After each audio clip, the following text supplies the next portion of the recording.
van a poder hacer algunos comentarios complementarios. Ronald, adelante, Ronald. Sí, muchas gracias, muy ilustrativo lo que hemos escuchado. Alguna reflexión que yo tengo es la siguiente.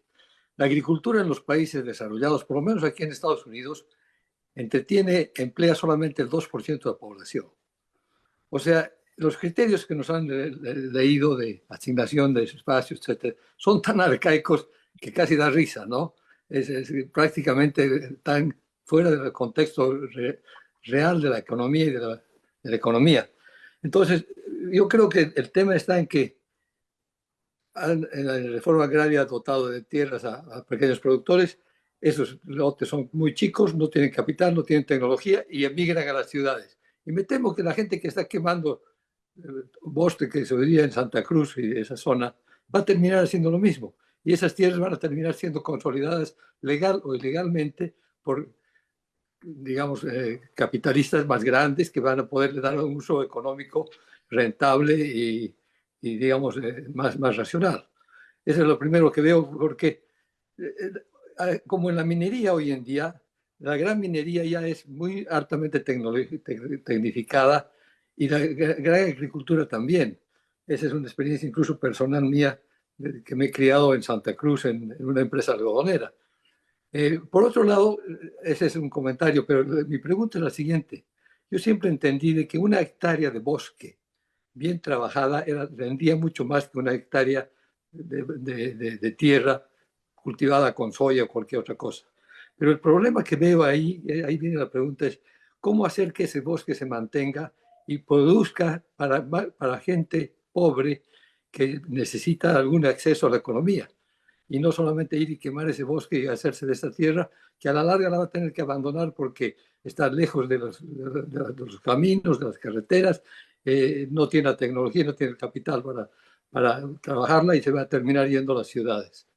Muchas gracias. Gracias, entonces. Si hay una pregunta que se ha planteado y también la impresión de que todo el sistema, como lo han presentado, es bastante arcaico. Adelante, entonces, ¿quiénes más podrían? Erika Brockman. Erika, gracias, Roberto, yo estoy combinando. Adelante, Erika. Muchísimas gracias, Edmundo. Yo creo que esta jornada de Marcos Escudero es muy ilustrativa y muy necesaria.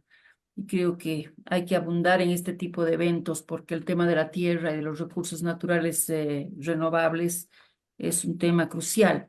Y yo tengo tres preguntas y me gustaría el comentario de los expertos. La primera es decirle a Miguel que creo que el concepto de municipio como el único que define el uso del suelo y las características de la tenencia y de este tipo de transformación que me parece interesante, debe tomar en cuenta la capacidad ejecutiva que tienen los municipios para poder visualizar un desarrollo integral, considerando de que hay por lo menos van a haber más de 160 municipios, o de acuerdo al censo, que no van a tener ni capacidad de contratar a personal, ni pagar su gasto corriente. O sea, las capacidades para atender este tipo de demanda específica y además altamente importante, no necesariamente la van a tener municipios muy pequeños. Entonces hay que ver una masa crítica de municipios o conjuntos de municipios en áreas regionales o en ecorregiones donde puedan converger visiones más o menos razonables sobre el uso de la tierra y el tipo de transformaciones y transiciones que se van a dar. La segunda pregunta es la relativa a que me parece una idea muy genial en esta visión de transformación viable de esta transición que necesitamos, el que se amplíe el concepto de la FES, de la función económica y social, incorporando los temas ecológicos que ha señalado, que aquí se han señalado. Me parece que es importante porque normalmente en nuestro imaginario colectivo la función económica y social de la tierra siempre se ha asociado a la cultura agrarista boliviana y no necesariamente a la forestería. Yo me acuerdo que hace muchos años hubo una experiencia, una publicación que se llamaba Más allá de la frontera, creo, de Naciones Unidas, que era sobre emprendimientos que se hacían en parques y en lugares en el aprovechamiento sostenible de recursos renovables en bosques, muy interesantes y que debería servir como un catálogo, una referencia de lo que se podría hacer. Lo propio experiencias como las de San Julián, que vienen desde la base, que son muy enriquecedoras y que pueden convertirse en una masa crítica y modelos replicables, ya desde la sociedad sin esperar mucho que venga desde arriba. Y el último tema tiene que ver con las reformas agrarias. Aquí Ronnie ha hablado de los países desarrollados, pero cuando se hablaba de los tigres asiáticos, se hablaba de que la razón de su éxito había sido que habían tenido a la par que se generaban procesos de industrialización importante y de apertura de mercados, etcétera, etcétera, reformas agrarias bastante importantes que hacían justicia social, etcétera, etcétera. Entonces, yo quisiera saber qué parámetros se usaron respecto a la propiedad de la tierra en esas reformas, quienes puedan conocer, y ver que realmente creo que estamos en el momento preciso para hacer este tipo de debates y tratar de facilitar la vida a tanta gente en el área rural que está abandonando estas áreas porque definitivamente no son viables y no ven ningún futuro en ellas. Nada más, gracias. Hay dos participantes con preguntas y aportes, y si podríamos dar primero la palabra a Gonzalo para que nos dé algún comentario a las preguntas y aportes que se han hecho, por un lado Donald McLean y por otro lado Erika. Adelante entonces, Gonzalo, si puedes poner tu micrófono. Sí, ya está. Tal vez no responder todo, pero sí decir algunas cositas que me parecen interesantes, ¿no? De la exposición que nos hizo Juan Carlos Rojas, a quien mando un saludo, era muy fácil retener un número. El INRA ha emitido 1.511.000 títulos, ¿no es cierto? Ninguno de esos títulos otorga propiedad plena. Los títulos de saneamiento del INRA son solamente delimitaciones de las propiedades. Han logrado evitar la superposición de propiedades, lo cual me parece muy valioso. Pero ese trabajo se tendría que haber hecho en 3 años y se ha hecho en más de 25, ¿no? Punto número 1. ¿Cómo cambiarían las cosas si con una simple ley, con una ley, dijéramos, todas esas propiedades que están con ese 1,5 millones de títulos, desde ahora tienen derechos plenos de propiedad? Haríamos un bien muy grande a los productores y a la sociedad en conjunto. Creo que hay que ser pragmáticos. Punto número 1. Punto número 2, quisiera mencionar lo siguiente. No hay que creer que la deforestación y los incendios son para hacer agricultura y ganadería. Si así fuera, por cada hectárea que se deforesta, debería haber una hectárea nueva de cultivos, ¿no? Este año, a fin de año, se deforesta una hectárea y el próximo año ya vemos aparecer una hectárea nueva de cultivos. O si es 100, 100, si es 1,000, 1,000, y si es 1,000,000, es 1,000,000. Pero si vemos en el largo plazo, Bolivia fácilmente en los últimos años se ha deforestado unos 10 millones de hectáreas, pero no ha habido un incremento de 10 millones de hectáreas de producción agrícola. Entonces no se está deforestando para producir, se está deforestando para otra cosa. Y esa otra cosa es principalmente la compra de tierras, la obtención de un activo físico que puede ser transado en mejores condiciones después. El bosque, cuando está de pie, vale, digamos, $1,000. Si se lo quema y se deja la tierra desnuda, esa tierra desnuda cuesta 5 o 6,000. Entonces es un gran negocio y ese es un gran móvil, digamos, detrás de todo este fenómeno de los incendios. Respecto al tema de cómo las rentabilidades, que fue un tema muy claramente señalado por Ronnie McLean, otro saludo. A ver, mucho depende del tipo de tierra y de tecnología que se use, Ronnie, pero en general hay el siguiente criterio. De los 3 usos, ganadería, agricultura y forestería, en general el más rentable es la ganadería, Después viene la agricultura y la actividad menos rentable es la forestería. Por eso es difícil conservar el bosque, porque si digamos, la actividad forestal va a dar $2.000 por hectárea al año, la ganadería puede dar 6.000. Entonces es muy difícil competir en esas condiciones y es parte de la dificultad de cambiar las señales y los incentivos. Bueno, eso es todo de mi parte. Yo ya saludo y me preparo para despedir. A ver, entonces, Miguel, si podrías hacer algún aporte a las preguntas y las sugerencias que se han presentado. Adelante, Miguel. Gracias. Tanto Ronnie como Erika mencionaron el tema de cómo hacer productivo el bosque. Y hacer productivo el bosque, primero, lo ha dicho muy bien Gonzalo, no es la actividad más rentable, la forestería, pero tenemos que acostumbrarnos a pensar lo que ya sabemos, que el bosque no solamente es forestería, no solamente son los productos económicos del bosque, sino que el bosque también puede dar servicios ambientales. Por muchos años nos han cerrado el acceso al mercado de los bonos de carbono por una majadería ideológica, dogmática, que metieron tanto en la Constitución como en la ley de la Madre Tierra, ¿no? De que el bosque no se puede mercantilizar y por lo tanto no se pueden vender bonos de carbono, por Dios. Entonces, ¿cómo solucionar esto? Yo estoy convencido y cada vez más tenemos que plantearnos reformar la Constitución. Y un paréntesis. Hemos tenido en los 199 años de vida republicana que llevamos 18 constituciones. Eso nos da un promedio de 11.3 por constitución, años.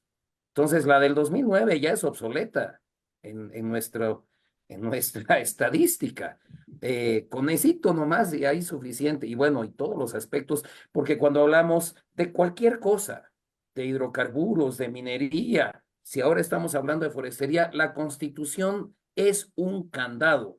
Entonces, la pregunta es, ¿vamos a reformar la Constitución con reformas parciales que demandan una ley con 2/3 del Parlamento y que luego sea validado en un referéndum, o nos vamos a lanzar a una constitución originaria? Y eso es un proceso político que no es el momento, aquí el lugar para planteárnoslo, pero lo tenemos que reflexionar muy, muy, muy profundamente. Cierro ese paréntesis porque hay los cambios.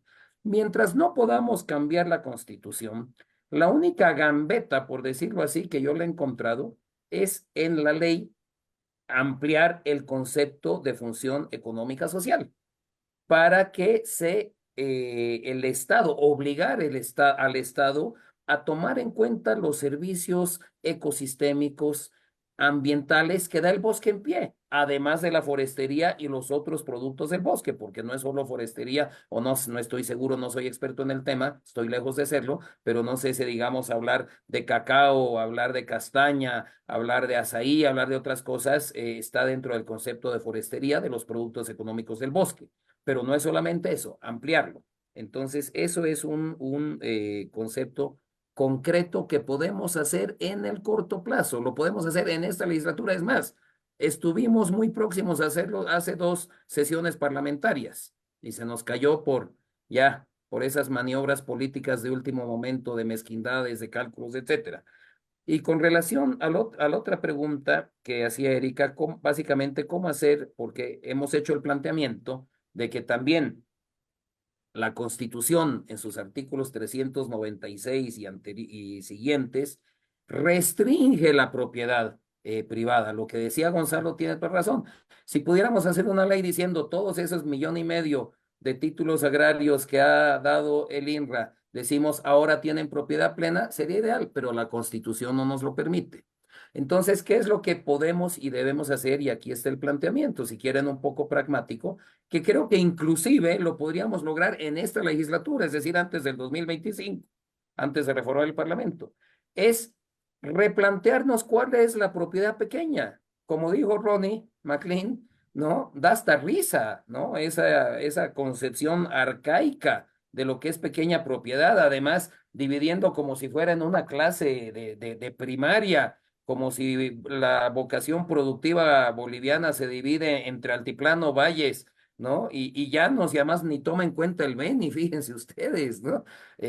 La pequeña propiedad ganadera de 500 hectáreas. Pero en fin, entonces, ¿cómo también le hacemos la gambeta a estos candados constitucionales mientras nos deshacemos de esa constitución detestable que tenemos?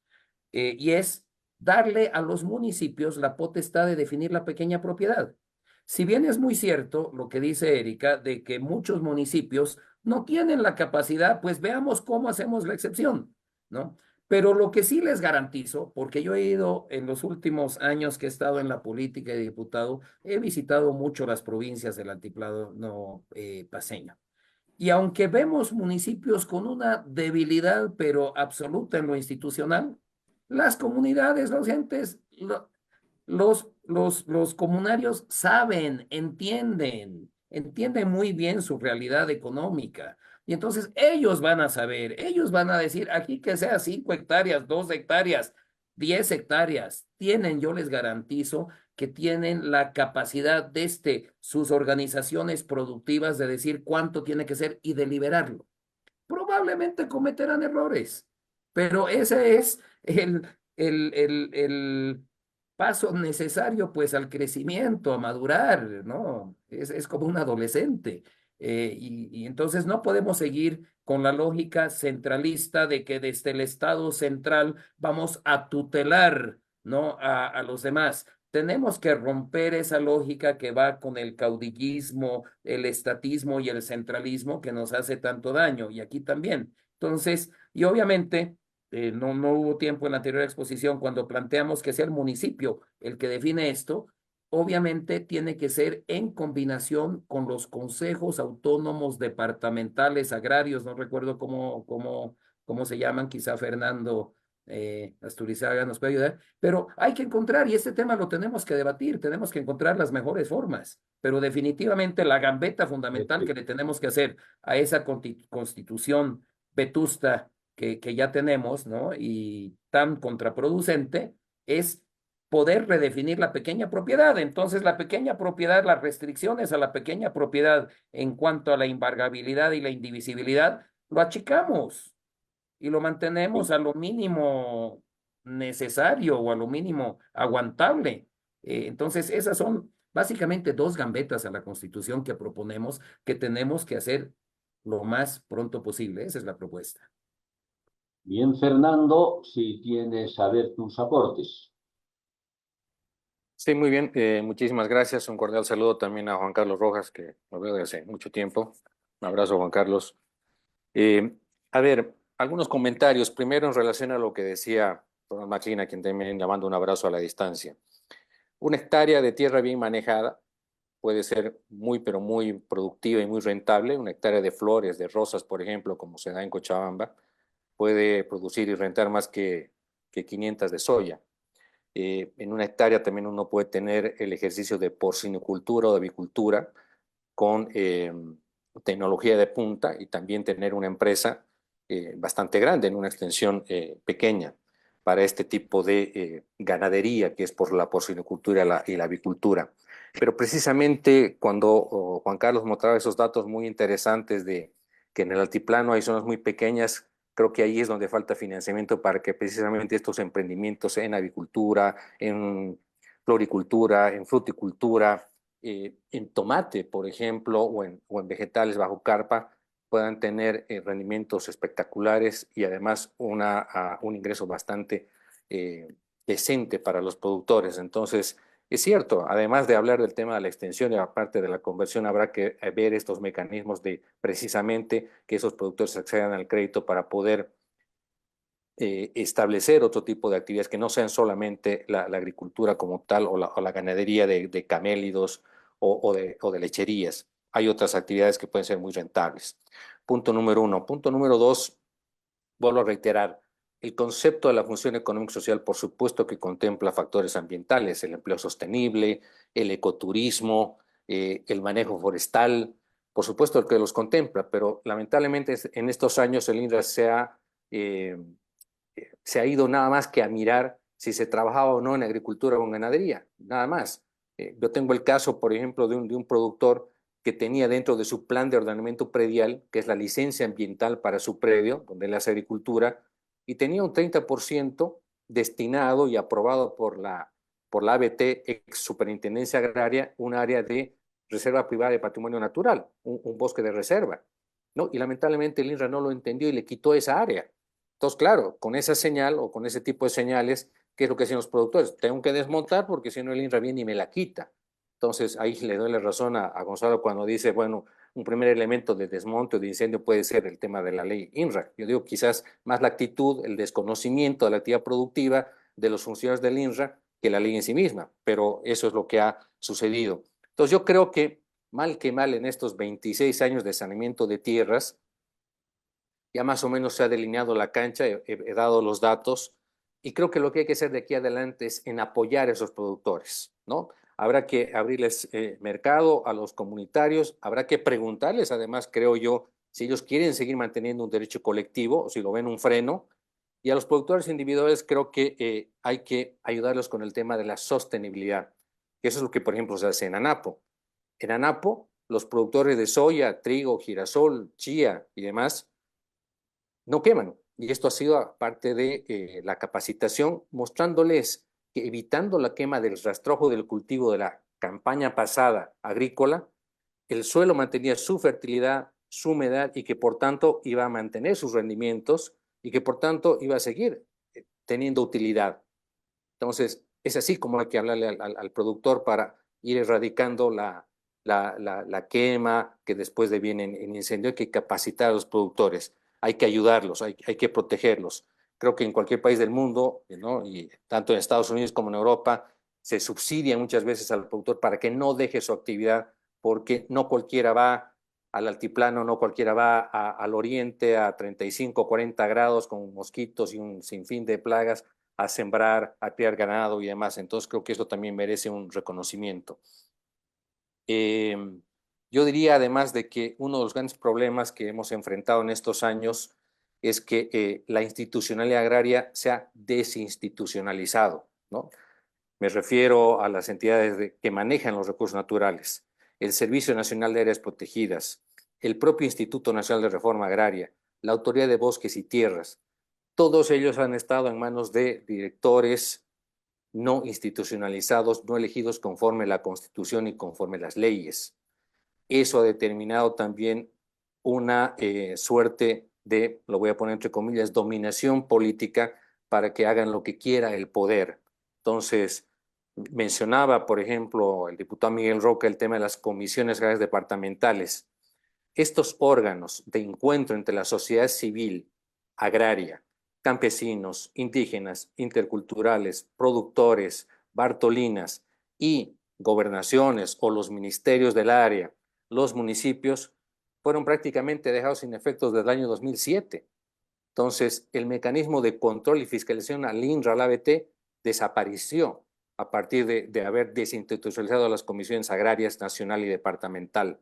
Eso también ha ocasionado que tengamos siempre funcionarios elegidos a dedo. En el INRA hemos tenido, no es el caso de Juan Carlos Rojas, gente que ni siquiera tenía un título profesional, manejando y administrando las tierras de todo este país. A eso hemos llegado. Y creo que eso es lo que tenemos que cambiar a futuro. Tenemos que retomar la institucionalidad y, por supuesto, tenemos que hacer un diagnóstico del uso de la tierra y los recursos naturales con un esquema de protección, de capacitación y de mejora para que los productores sigan adelante cumpliendo con la primera necesidad del ser humano, que es el alimento. No nos olvidemos que esos productores, bien, mal, más o menos, están produciendo alimento, creo que hay que ayudarlos. Y los bosques, por supuesto que hay que protegerlos, hay que evitar la expansión de la frontera agropecuaria, en eso donde no se pueda.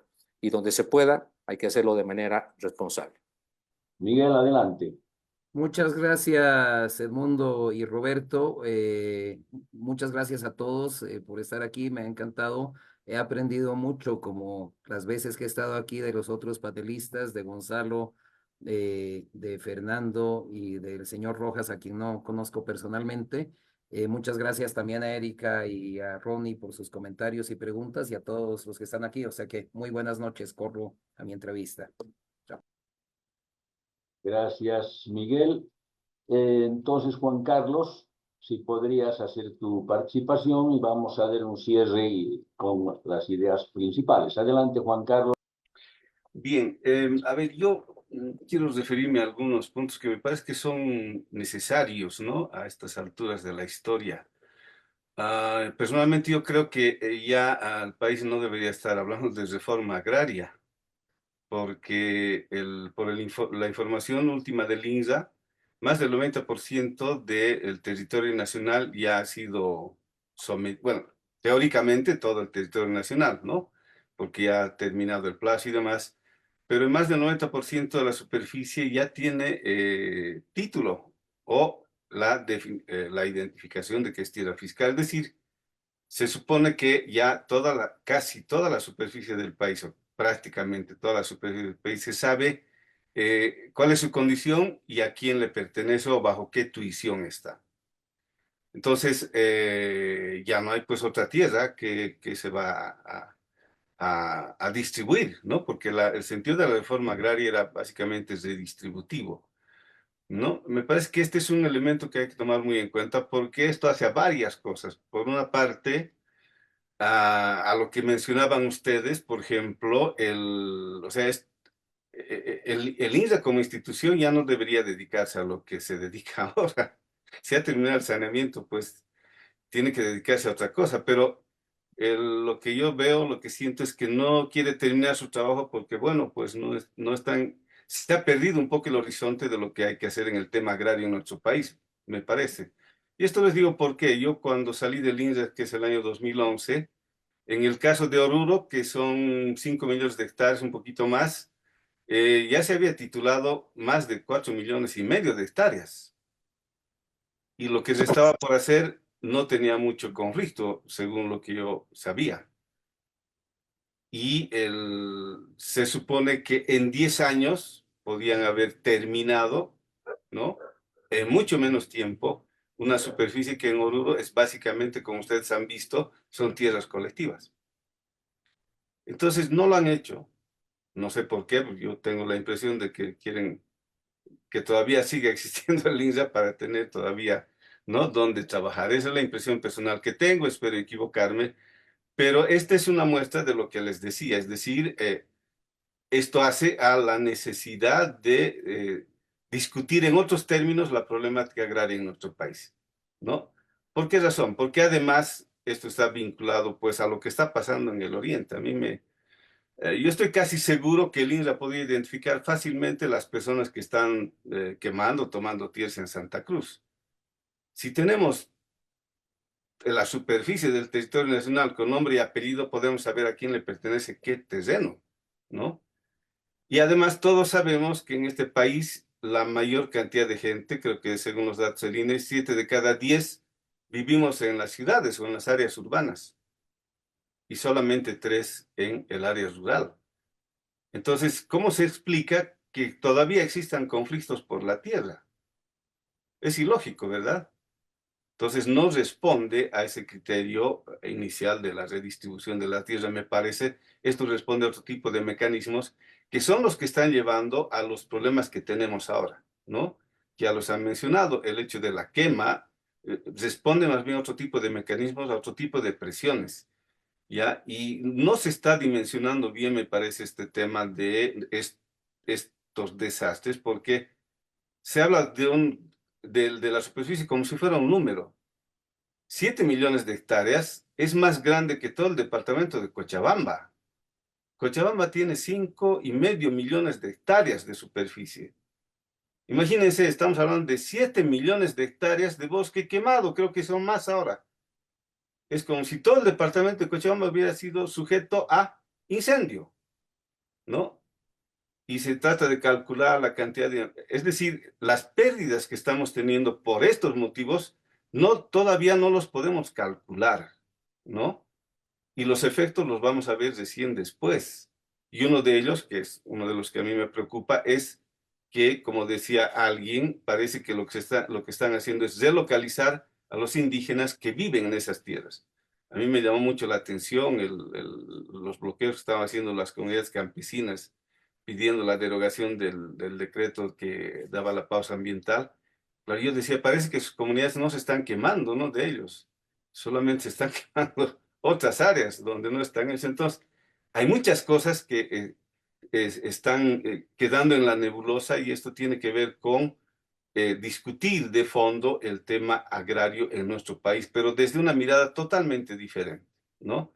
Esto ya hemos visto bueno, ya se ha terminado el proceso, ya hemos visto hasta dónde ha llegado la institucionalidad, hemos visto el modelo en qué dónde nos ha dejado, pues se necesita discutir ahora qué vamos a hacer con la tierra que todavía tenemos, ¿no?